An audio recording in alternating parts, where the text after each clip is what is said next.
베트남사도 동아시아사에 포함되나요? 그리고 출제 빈도가 높은 내용은 무엇인가요? Q&A 특강 최경숙의 똑똑똑 동아시아사. 여러분 반갑습니다. 이 똑똑똑이라고 하니까 제가 굉장히 똑똑해 보입니다. 네, 역사 전문가 최경석입니다. 이번 시간 질문은 날카로워요. 베트남사 어떻게 할 거냐? 동아시아사 왜 포함되냐 이거죠, 그렇죠? 그리고 출제 빈도가 높은 내용이 분명히 있을 것 같은데 정말 질문 예리합니다. 그리고 반대로 정말 이렇게 울며 겨자 먹기로 우리가 베트남사 해야 돼요. 그리고 이거 도대체 어떻게 해야 되죠? 이런 분명히 의미도 여러분 입장에서는 가질 수 있는 굉장히 중요한 질문인데요. 자, 한번 봅시다. 베트남, 이게 동아시아입니까? 동남아시아입니까? 사실요, 제가 아까 역사 전문가라고 하지 않았습니까? 사실 지금 역사를 가르치시는 많은 분 중에서 대학교 때 베트남사 배우신 분 별로 없습니다. 저는 배웠긴 배웠는데요. 저는 동남아시아사 소개에서 베트남사를 타이사하고 같이 배웠어요. 그런데 이 베트남사가 동남아시아사가 아니라 동아시아사에 포함이 됩니다. 그런데 이게 좀 우리가 어떤 부분을 좀 봐야 되겠냐면 우선 베트남의 좀 지형을 봐야 돼요.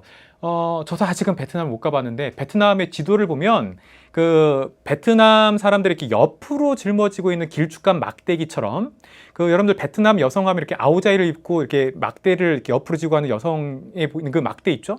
그렇게 그 막대를 가인이라고 해요. 그런데 그걸 이제 세로로 세우는 것처럼 길쭉하게 베트남이 있습니다. 즉 베트남 위쪽은 북부 베트남, 바로 이 중국 쪽에 봤을 때는 중국의 그 최남단과 비슷한 느낌이 들죠? 그 다음 이제 베트남이 쭉 가서 동남아시아까지 가 있는 거예요. 자, 그럼 베트남이 동남아시아까지 가 있으니까 기후도요, 베트남이 전반적으로 열대 몬순 기후입니다. 후덥지근해요. 건기하고 우기가 뚜렷하거든요. 이게 무슨 동아시아야? 동남아시아야. 그렇죠? 그런데 우리가 베트남을 동아시아사에 포함하는 데에는 나름대로 충분한 이유가 있습니다.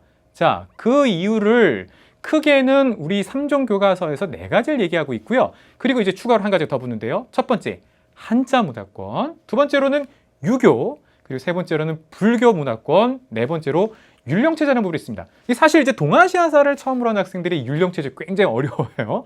그런데 베트남사를 보면 이 중국이라든가 아니면 이제 우리나라 같은 율령체제가 있습니다. 그리고 마지막으로 서구 열강, 이 제국주의 열강의 침략과 직접적으로 이제 바로 프랑스죠. 이에 맞선 근대운동 그리고 민족운동이 있습니다.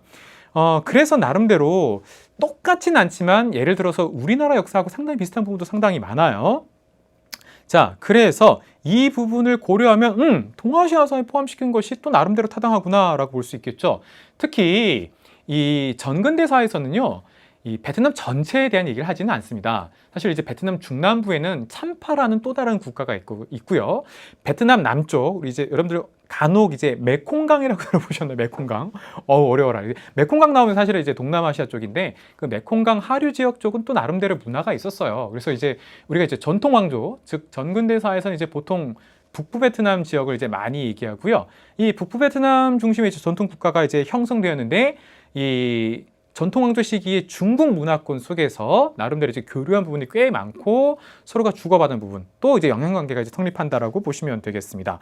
그런데 이제 이 베트남사를 이제 여러분들이 학습할 때는요, 우선 첫 번째로 개별 국가사를 들어가야 돼요. 그런데 이 개별 국가를 좀 여러분들의 이름이 너무 어려워요.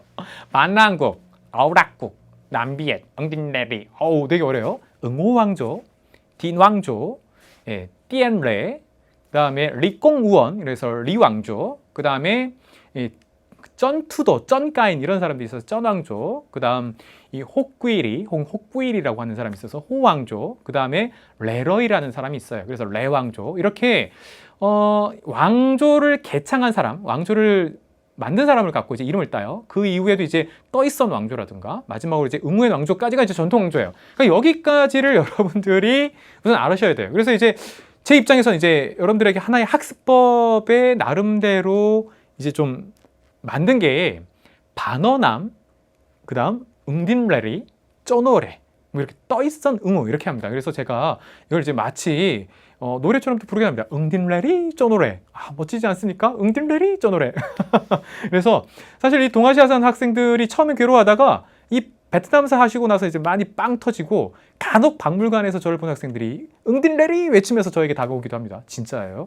자, 그래서 이제 베트남사를 좀 전통왕조까지 알아두고, 그런데 이 베트남사를 좀 우리가 좀 보면서도 그 이후에 근현대사를 오게 되면 프랑스, 그 다음에는 일본 제국주의 침략과 여기에 맞서서 이제 근대화 민족운동을 했던 대표적인 사람으로서 이제 판보이죠.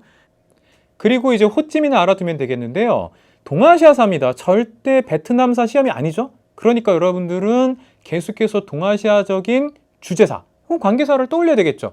그게 뭐냐라고 했을 때 크게 네 가지를 갖고 좀 정리할 수 있겠어요. 첫 번째는 이제 쯔너 문자입니다. 아하, 한자 문화권이라는 동아시아사에서의 어떤 문화권 혹은 공통 요소가 있었을 때 한자를 변형시켜서 쯔너 문자가 있다. 예를 들어 우리나라에서 이두가 있고 일본에서 가나 문자가 있고 그러면 베트남에선 쯔너 문자가 있구나, 이런 식으로. 그다음 불교도 불교 자체에서 이제 넘어와서 동아시아사에서 이제 불교가 확산되는 과정에 대승불교라는 것이 있습니다. 그래서 대승불교의 특성을 갖고 있다라는 공통점. 그리고 이제 유교가 있는데 유교 중에서 특히 이제 성리학에 대한 부분, 즉 출제 빈도라는 부분이 나오는데요. 이 성리학에서 이 타인똥이라고 해서 15세기 후레 왕조의 타인똥이라는 왕이 있습니다.